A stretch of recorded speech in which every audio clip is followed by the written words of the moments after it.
إن الحمد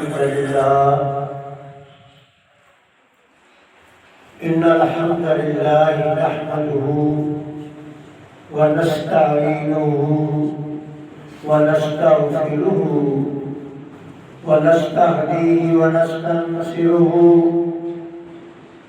ونعوذ بالله من شرور أنفسنا ومن سيئات أعمالنا من يهده الله فلا مضل له ومن يضلله فلا هادي له وأشهد أن لا إله إلا الله وحده لا شريك له وأشهد أن محمدا عبده ورسوله أما بعد فإن أحسن الحديث كتاب الله وخير الهدي هدي محمد صلى الله عليه وسلم وشر الأمور محدثاتها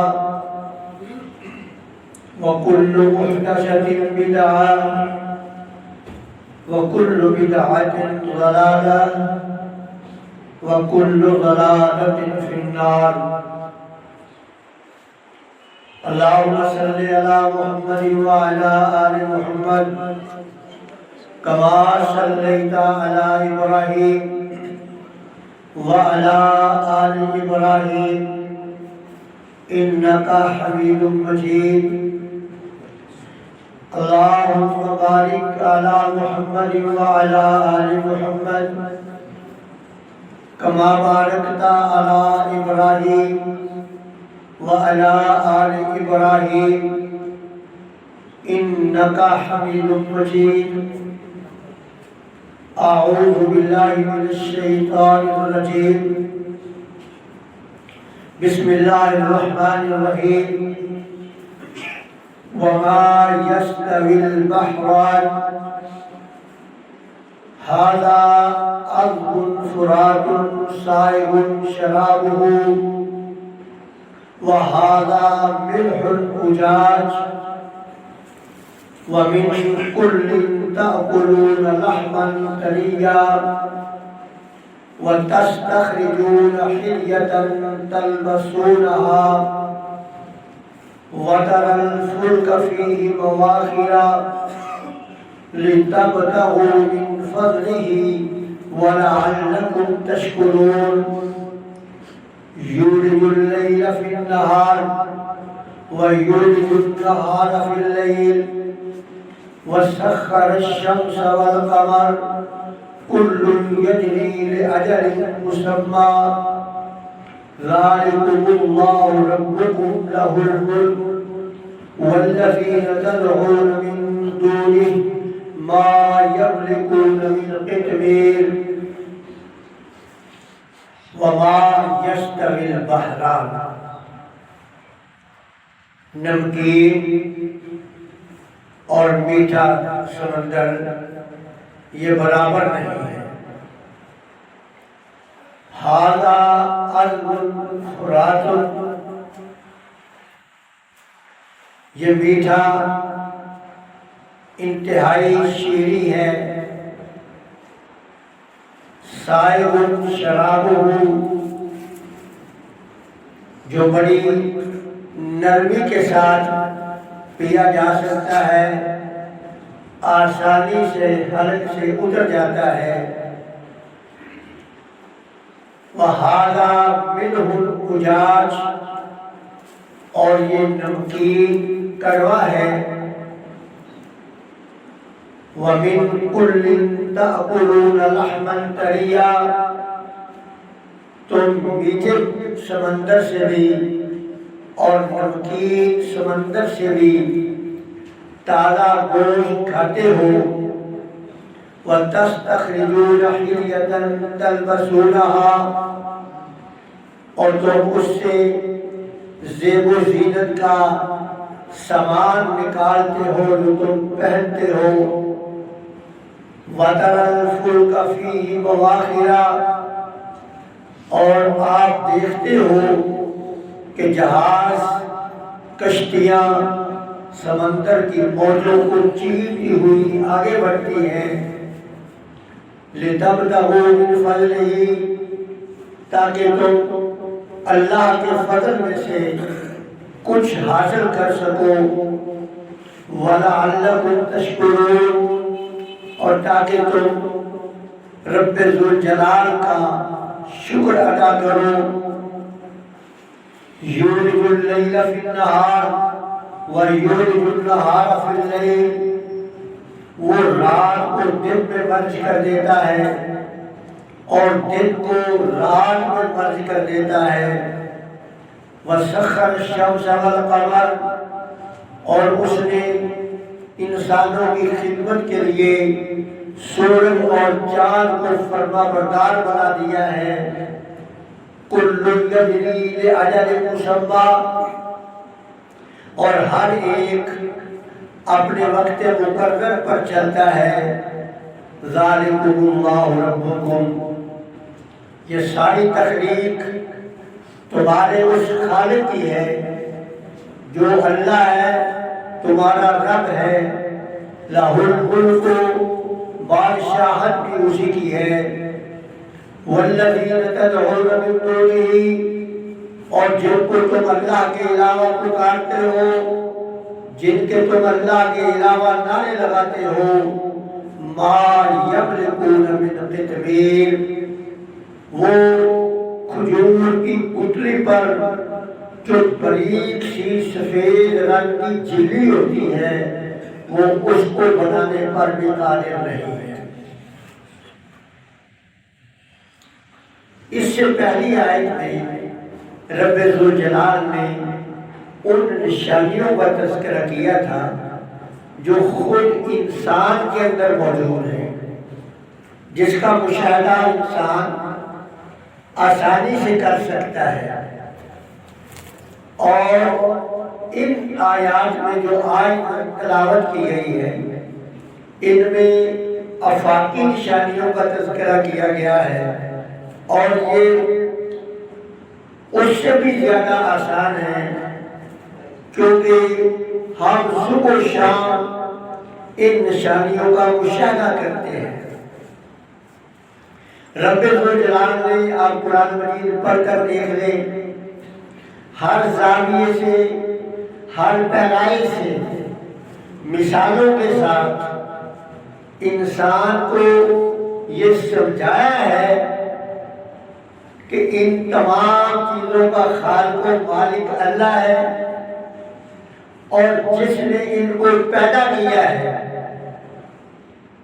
بادشاہت اسی کی ہے۔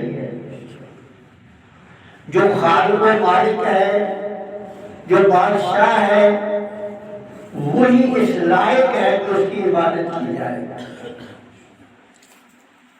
فرمایا وَمَا يَسْتَوِي الْبَحْرَانِ، یہ نمکین اور سمندر اور میٹھا، یہ دو دریا برابر نہیں ہے۔ هَذَا عَذْبٌ فُرَاتٌ، ان میں سے ایک جو ہے میٹھا شیریں ہے۔ سائغٌ شرابہ، جو حلق سے آسانی سے نیچے اترتا ہے۔ وَهَذَا مِلْحٌ أُجَاجٌ، اور ایک جو ہے وہ نمکین ہے۔ آپ ذرا اس پر غور کریں کہ میٹھا اور نمکین ایک ساتھ چل رہے ہیں۔ مَرَجَ الْبَحْرَيْنِ يَلْتَقِيَانِ بَيْنَهُمَا بَرْزَخٌ لَا يَبْغِيَانِ، نمکین اور میٹھا ایک ساتھ لہریں اس کی چل رہی ہیں، ان کے درمیان رب ذوالجلال نے اپنے حکم کا پردہ کر رکھا ہے۔ ان دونوں ویسے کوئی دیوار نہیں ہے، کوئی آہٹ نہیں ہے۔ آپ چنو بھر درمیان سے کوئی چیز آپ کو محسوس نہیں ہوگی ان کے درمیان میں، لیکن رب ذوالجلال نے اپنے حکم کا درمیان میں پردہ حائل کر رکھا ہے۔ اور کیا مجال ہے کہ نمکین پانی کی موج اٹھے اور وہ میٹھے پانی میں داخل ہو جائے؟ اسی طرح کیا مجال ہے میٹھے پانی کی کہ اس کی موج اٹھے اور وہ نمکین پانی کے اندر داخل ہو جائے؟ دونوں مل کے چلتے ہیں، لیکن دونوں رب ذوالجلال فرما رہے ہیں کہ اپنی اپنی حدود میں چلتے ہیں، لا یبغیان، دونوں ایک دوسرے کی حد میں مداخلت نہیں کرتے۔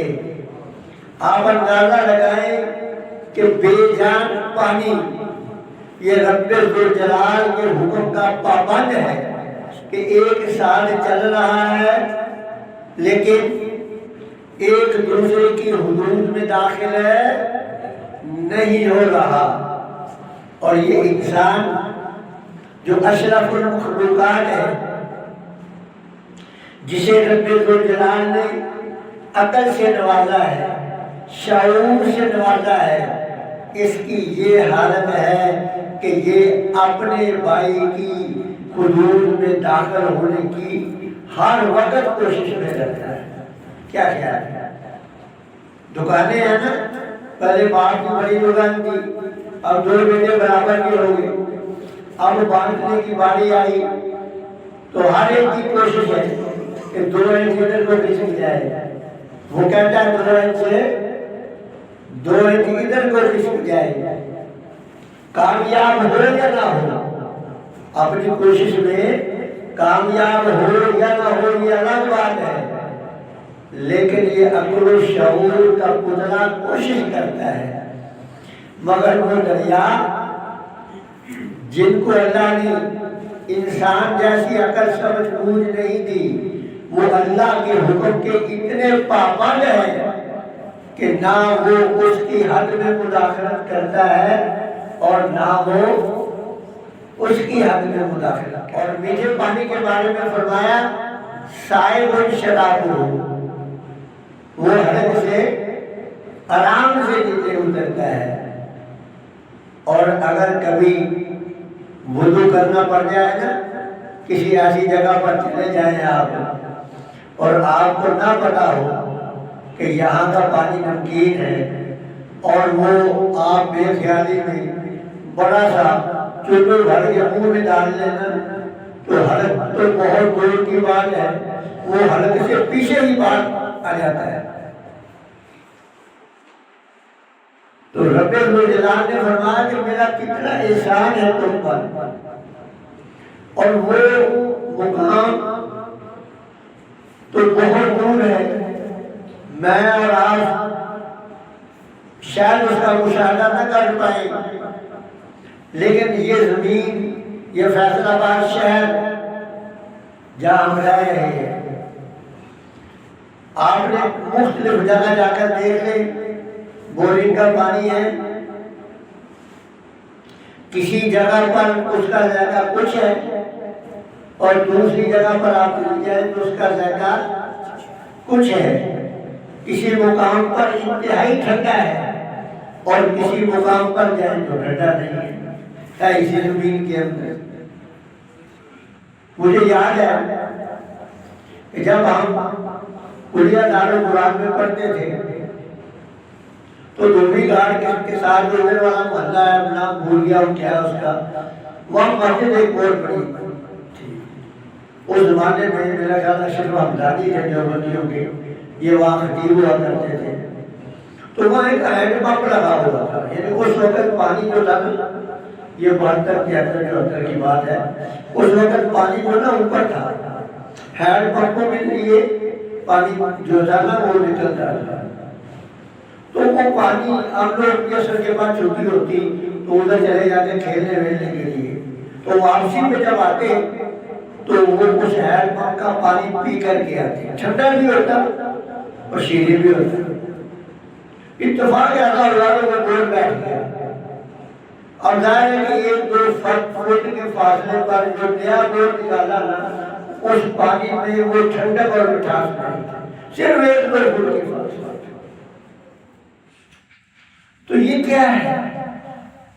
آخر کوئی تو ہے نا، رب الجلال فرما رہے ہیں کہ کوئی تو ہے نا جس نے ایسا کیا ہے کہ زمین کے اندر تھوڑی تھوڑے فاصلے پر پانی کی کیفیت بدل رہی ہے۔ فرمایا دوسرا جو ہے وہ منہ اجاڑ ہے، اس کا پانی نمکین اور کڑوا ہے، لیکن بیکار وہ نہیں ہے، بیکار ہے۔ رب الجلال نے کوئی چیز بیکار نہیں پیدا کی۔ فرمایا وَمِن كُلٍّ تَأْكُلُونَ لَحْمًا طَرِيًّا، یہ عرب والوں کو مخاطب کیا، چونکہ عرب والے جو ہے نا ان کا گزران شکار اور تجارت پر تھا، شکار کرتے تھے، تجارت کرتے تھے۔ اب ظاہر ہے کہ خشکی میں تو ان کے پاس گھوڑے اونٹ ہوتے تھے، شکار کے پیچھے دوڑا دیتے تھے، لیکن پانی کے اندر تو کشتی میں بیٹھے ہیں۔ تو رب الجلال فرماتے ہیں کہ جہاں کوئی سبب نہیں تھا، ہم نے تمہارے لیے وہاں بھی تازہ گوشت کا بندوبست کیا، لحمًا طريًّا وَتَسْتَخْرِجُونَ حِلْيَةً تَلْبَسُونَهَا، اور پھر ہم نے اس پانی میں ہیرے جواہرات، موتی، مرجان، یخرج منہم اللؤلؤ والمرجان، کہ ہم نے وہاں مونگے اور موتی اس کے اندر پیدا کر دیے جو تم زیب و زینت کے لیے زیب تن کرتے ہو۔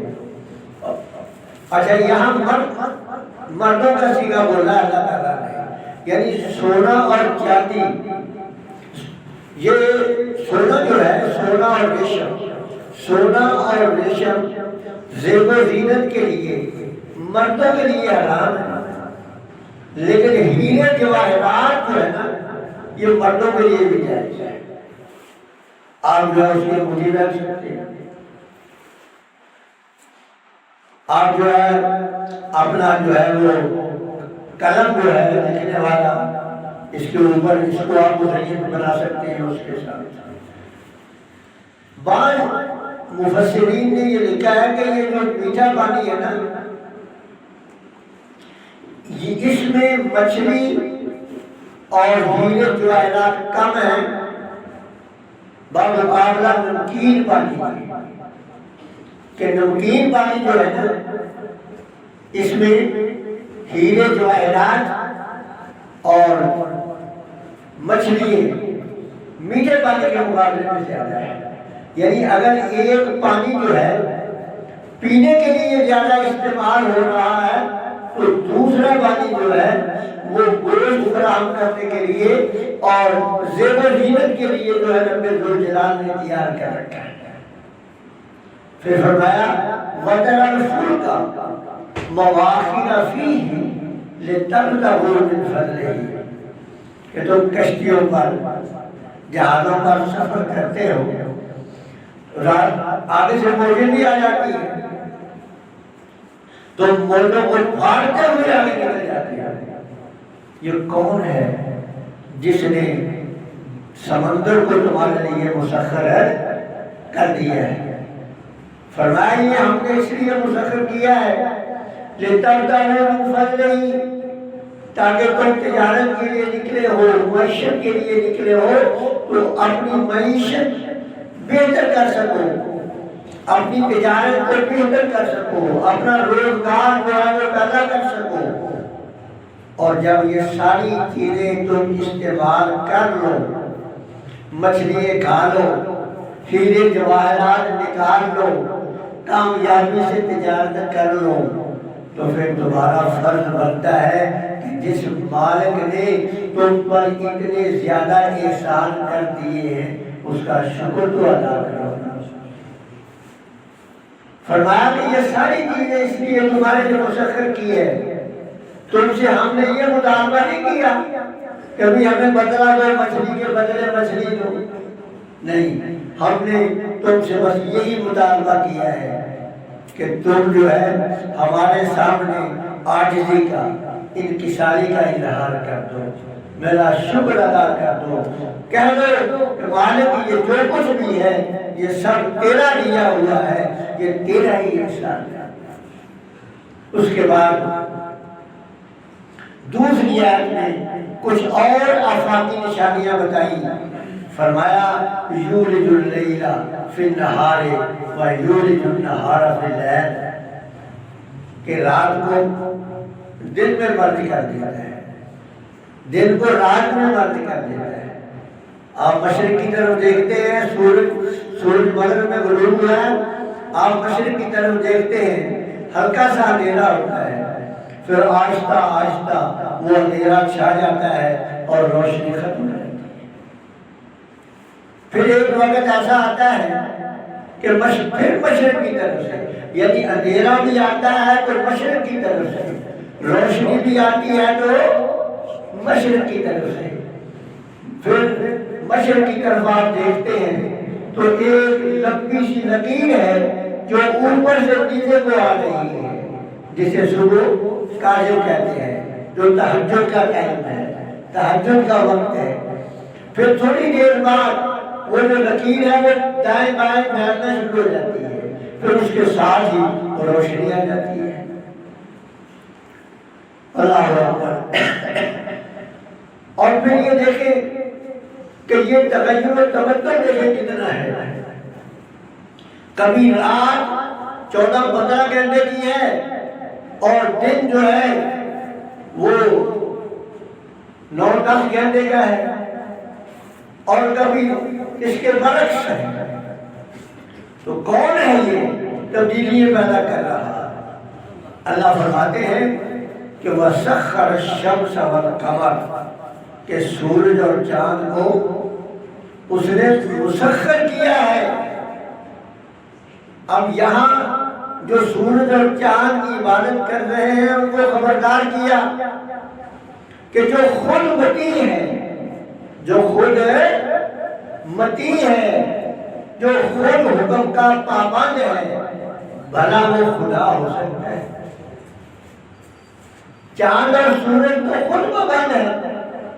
فرمایا کل یجری لاجل مسمی، ان میں سے ہر ایک جو ہے وہ اپنے اپنے وقت پر چل رہا ہے۔ نہ سورج چاند میں مداخلت کرتا ہے اور نہ چاند جو ہے وہ سورج میں مداخلت کرتا ہے۔ تو آخر میں فرماتے ہیں اللہ تعالیٰ ذالکم اللہ ربکم، لوگوں یہ ہے تمہارا رب جس نے یہ ساری چیزیں پیدا کی اور پیدا کرنے کے بعد تمہارے لیے فرما بردار ہے بنا دی۔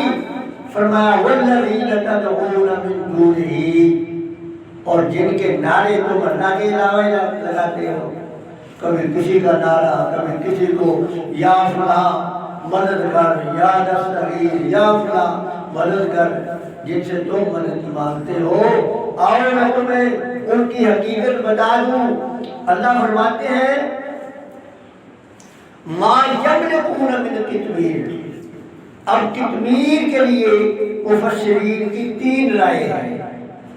ایک تو یہ ہے کہ گٹلی کے اوپر، کھجور کے اوپر جو باریک سا چھلکا ہوتا ہے، کھجور جب کھاتے ہیں ہم تو باریک سا چھلکا اس کے اوپر ہوتا ہے، اس کو قطمیر کہتے ہیں۔ بعض کا خیال ہے اصل میں یہ ایسا ہے کہ چونکہ عرب کے مختلف قبائل تھے اور ان کی مختلف ایک دوسرے سے ملتی جلتی زبانیں تھیں، لیکن اپنے اپنے ان کی لہجے تھے۔ تو بعض عرب قبائل جو ہیں جو کھجور کو ہم کھا کے گٹلی دیکھتے ہیں نا، تو گٹلی کے اوپر ایک باریک سی سفید رنگ کی جھلی ہوتی ہے، اسے قطمیر کہتے ہیں۔ اور بعض قبائل جو اسے قطمیر کہتے ہیں جو کھجور کے درمیان کے اندر ایک سفید سا دھاگا ہوتا ہے۔ اب تینوں چیزیں جو ہیں وہ نہایت معمولی ہیں۔ تو فرمایا جن کو تم اللہ کے علاوہ پکارتے ہو نا، یہ تو کھجور کی گٹلی کے چھلکے کے برابر بھی کسی چیز کے مالک نہیں ہے۔ اور آخر میں فرمایا قُلِ ادْعُوا الَّذِينَ زَعَمْتُم مِّن دُونِ اللَّهِ، پھر ان کو چیلنج کر کے کہا کہ آؤ جن کو جن کی عبادت تم اللہ کے علاوہ کرتے ہو ان کو بلاؤ، لا یملکون مثقال ذرۃ فی السماوات ولا فی الارض، یہ زمین و آسمان میں ایٹم سے جو چھوٹی چیز ہے اس کے بھی مالک نہیں ہے، اس کے بھی یہ مالک نہیں ہے، ان کو بھی انہوں نے پیدا نہیں کیا۔ وَمَا لَهُمْ فِيهِمَا مِنْ شِرْكٍ، جب اللہ نے وہ پیدا کیا چھوٹے سے چھوٹا ذرہ، اس ذرے میں بھی ان کا کوئی حصہ نہیں تھا۔ وَمَا لَهُ مِنْهُمْ مِنْ ظَهِيرٍ، اور نہ ہی انہوں نے اس کی تخلیق میں اللہ کی مدد کی۔